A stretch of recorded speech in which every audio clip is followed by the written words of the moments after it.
Welcome back, friends. So in my last lecture I have given you a very brief description about the harmonic oscillator model system, where what happened in types of harmonic oscillator model system. The two atoms, that is basically this model system is basically applicable for mainly a diatomic molecular system, where the two atoms are being bonded by some kinds of covalent bond, and this covalent bond can be treated as a spring which is joining these two atoms. And we have derived what is the potential energy as a function of x, or where x is basically displacement from the equilibrium position.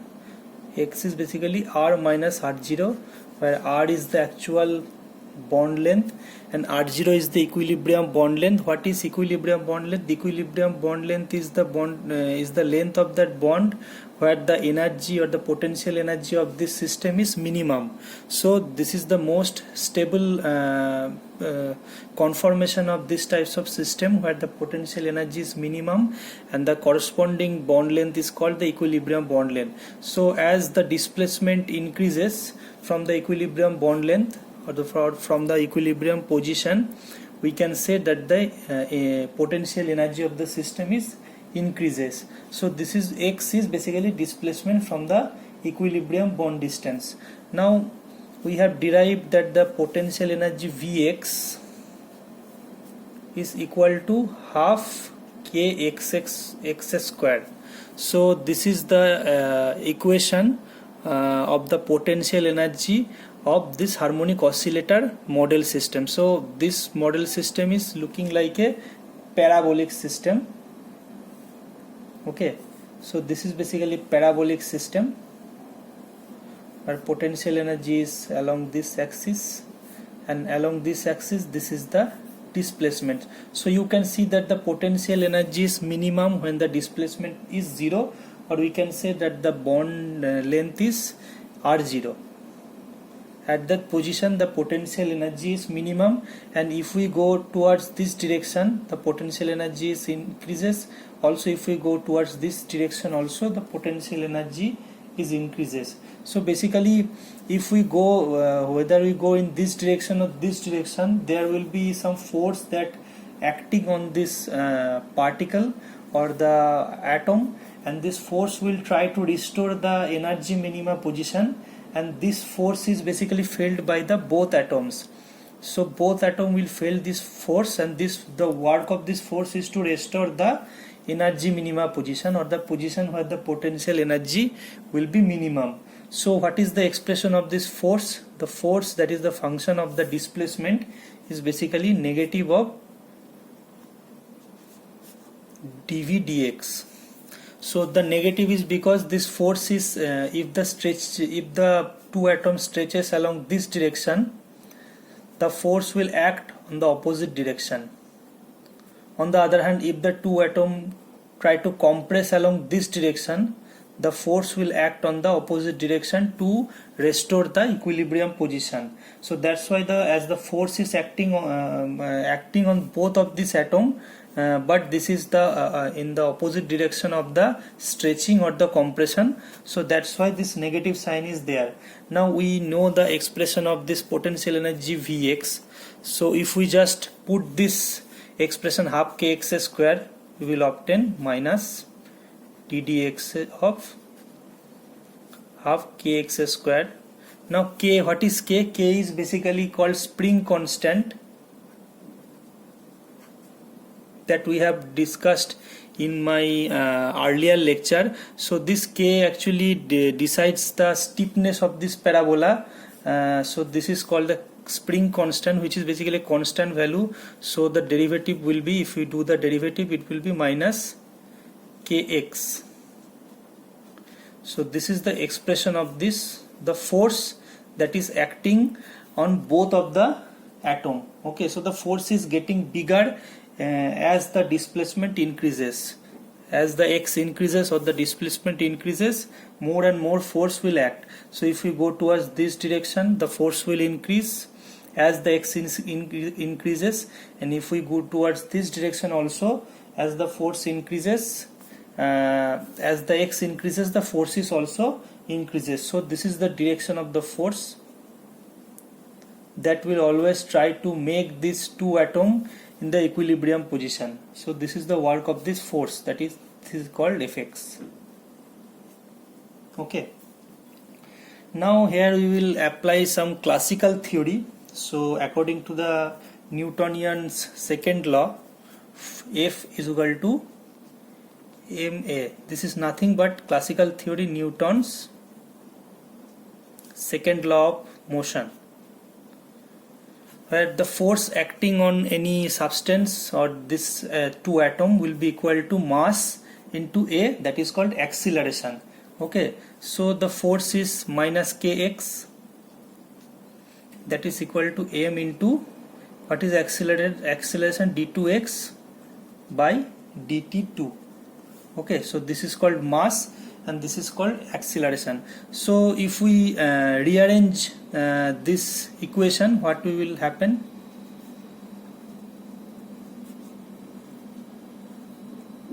Will be equal to minus k by m x. Now if we just substitute this minus k by m by omega square,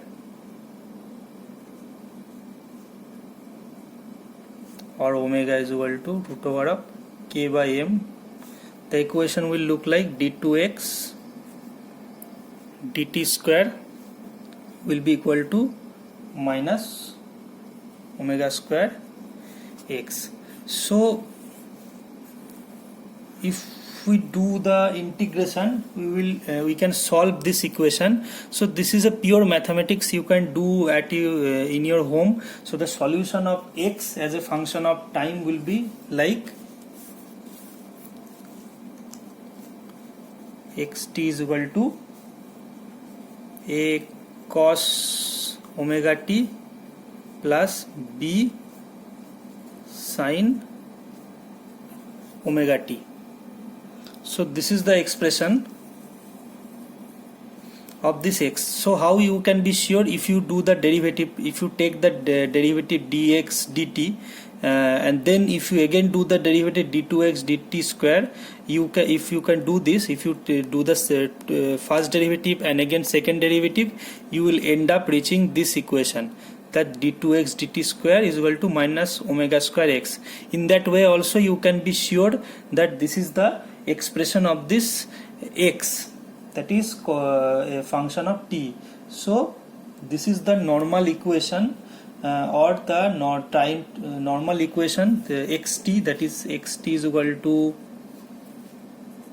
a cos omega t plus b sin omega t. So this equation is the normal equation of the time trajectory of the harmonic oscillator. So basically this is the time trajectory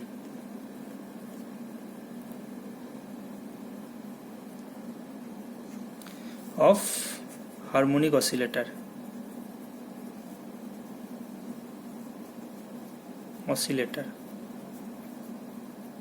Okay.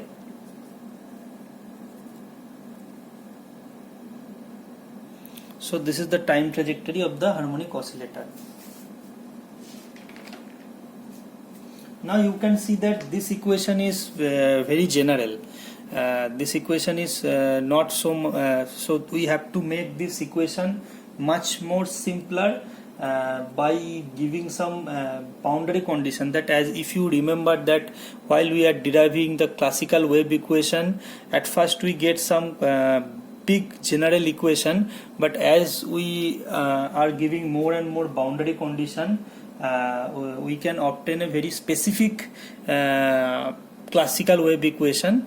A similar thing we will do for these types of harmonic oscillator to determine the time trajectory of these types of harmonic oscillator system.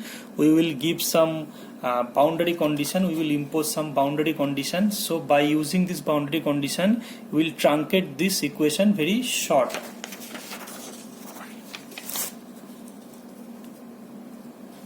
Okay. So what is the boundary condition that we have to imply on this? So first we have to specify the initial condition. So whatever, so you can see that this is the potential energy function Vx as a function of x. Now at the very initial time when t is equal to 0, okay, so if the potential energy is also a function of time also, so at very initial energy time when t is equal to 0, the v that is at t is equal to 0 time will be equal to 0, because the particle or the will be in this position where, or anywhere in this position where the particle is not moving, because the time has not yet started. So that's why where t is equal to 0, v will be, or the velocity of the particle will be 0. This is at very initial condition.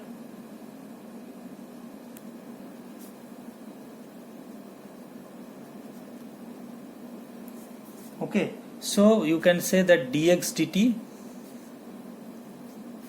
at t is equal to 0 is equal to 0. Now the initial velocity at t is equal to 0. So at t is equal to 0, the particle is sitting somewhere in that potential energy region with 0 velocity. So as we have obtained xt, that is a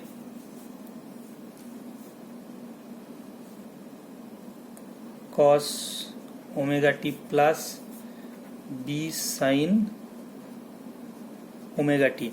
So if you take the first derivative of this equation, you will obtain the velocity. Dx dt will be equal to minus a omega sin omega t plus b omega cos omega t. So this is the velocity at any time t. This is the expression. Now what happen when v is equal to t is equal to 0? So v is equal to 0. If we put t is equal to 0, this portion will be equal to 0. So this will be equal to 0. And now cos omega into 0, cos 0 is equal to 0. So cos 0 will be equal to 1. So b omega into cos 0 will be equal to 0, or we can say b omega is equal to 0. So omega cannot be 0 because the expression of omega is root over of k by m. For omega to be 0, mass has to be infinite, which is basically impossible. So that's why the omega cannot be 0. So this constant b is 0. So you can see that in that expression xt, a cos omega t plus b sin omega t, this portion will just go out. So the equation become very much more simpler.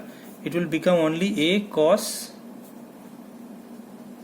omega t. So the equation is truncated to a cos omega t by imposing this boundary condition or by implying this condition. So what is a? A basically the amplitude. So the x can oscillate from minus a to plus a. So this is called the amplitude of the oscillation. So how this oscillation will look like? This oscillation will look like this. So you can see that it will start from plus a when omega or you can say when at t is equal to 0, it will start from here. So it because at t is equal to 0, cos 0 is equal to 1, so xt will be equal to plus a. Then it will goes down. So at t is equal to pi by omega, what happened at t is equal to pi by omega? Xt will be a cos pi. So the value of cos pi is equal to minus 1. So the value of the xt will be equal to minus a. Again it will lift up. Okay, so at t is equal to 2 pi by omega, again the value of xt will be equal to plus a. Again it will goes down, and at t is equal to 3 pi by omega, again the value of the xt will be minus a, then again it will rise. So this like this oscillation will continue, and it can oscillate only in between minus a to plus a. So the maximum oscillation will be a. So this is called the amplitude of the oscillation. Okay, and we can see that omega is root over of k by m, but omega is this is called the trajectory of the harmonic oscillator function.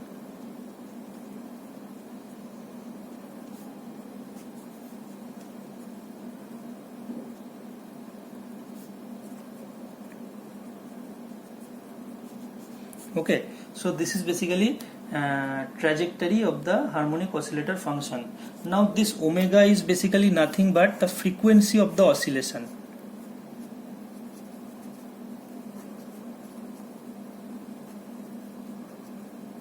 So this frequency of oscillation is depending upon what? It is depending upon this value k, that is called the spring constant, and m, that is the mass of these two atoms. Okay, so this omega is dependent upon the mass of this two atom and the spring constant of the bond by which it is these two atoms are bonded. So these two factor will decide that how faster omega of the system will oscillate back and forth. So this factor will decide how this system will oscillate back and forth. This is spring constant and mass of these two atoms. So this is the basically the trajectory. This slide is basically showing how the trajectory of these types of harmonic oscillator system is look like. Now in the next slide or the next lecture I will try to show you what is to calculate what is the total energy of these types of classical harmonic oscillator system. Okay.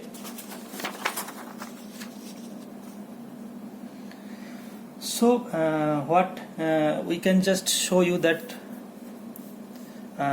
the energy of any system can be divided into two parts. The first is called the potential energy and the second one is called the kinetic energy. So we have already derived the expression for the potential energy of this system, that is half kx square. Okay, and the harmonic oscillator system will look like this: a parabolic system. And what is k? K is basically called the spring constant. So this k will decide the stiffness of this parabola. If the value of k is large, then the parabola will look like this. It will be spreaded. Sorry, if this k is value of k is less, then the parabola will look like this. If the k value is very small, then the parabola will look like very compressed nature. So the k will determine the shape of this parabola, or you can say the stiffness of this parabola. So you can see that for k value very large, the parabola is very steep, you can see, and for k value very small, the stiffness of this parabola is very small. So that's why the k determine the shape of this parabola. So here we will determine the total energy, that is in this slide half mv square. This is called kinetic energy, and half kx square. So this we have already derived. Now we have to determine this factor, half mv square. Now we already know that v as a function of t is nothing but dx dt. So this x, the function of this x, we have already derived. So the xt is nothing but a cos omega t, that I have already derived. This is basically trajectory of the harmonic oscillator system.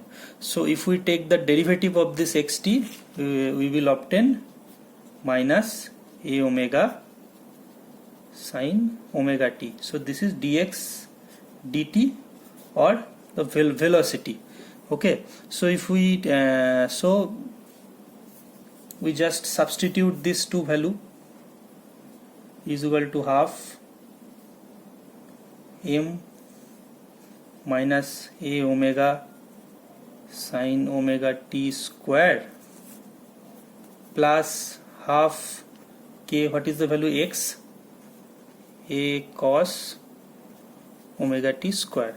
So the value will be half m a square omega square sin square omega t plus half k a square cos square omega t. Okay, now you can see that we can simplify this term m a square omega square. So as we already know, omega is nothing but root over of k by m, so omega square is equal to k by m. So m a square omega square is equal to m into a square into k by m, or k a square into k. So this equation become half a square k plus half a square k, half a square k sin square omega t plus half a square k cos square omega t. Now you can see that a square k is the common factor, half a square k. So if we take this common factor, half k square sin square omega t plus cos square omega t. Now this is equal to nothing but 1, that you have already knew from the basic trigonometry. So the total energy is half k a square. Now what is a? A is basically the amplitude of this oscillation. Okay, so this oscillation I have already derived you. That oscillation will look like this. So it will oscillate from plus a to minus a. So this so the total energy half k a square is basically a constant, because the magnitude of this highest oscillation or this amplitude is constant. So that is why you can see that the total energy of the system is constant.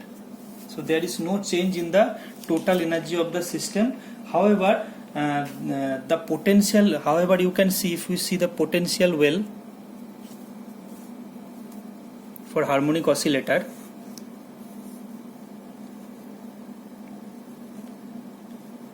okay, at this position the potential energy is high. Potential energy is high, but the kinetic energy is low. However, the total energy, that is potential energy plus kinetic energy, is constant. Now as the system is going down to this position, the potential energy decreases and the potential energy will be converted to kinetic energy. So at that position the potential energy will be is 0, but the kinetic energy in that position will be maximum. So what we can conclude from this, that the total energy of the system is constant, that is half k square, but potential energy and kinetic energy are always converting. So they are converting each other. The potential energy is converted to kinetic energy, then again kinetic energy is converted to potential energy. So they are interconvertible, but the total energy of this harmonic oscillator system is constant, that is equal to half kx square. So that's it from today's lecture.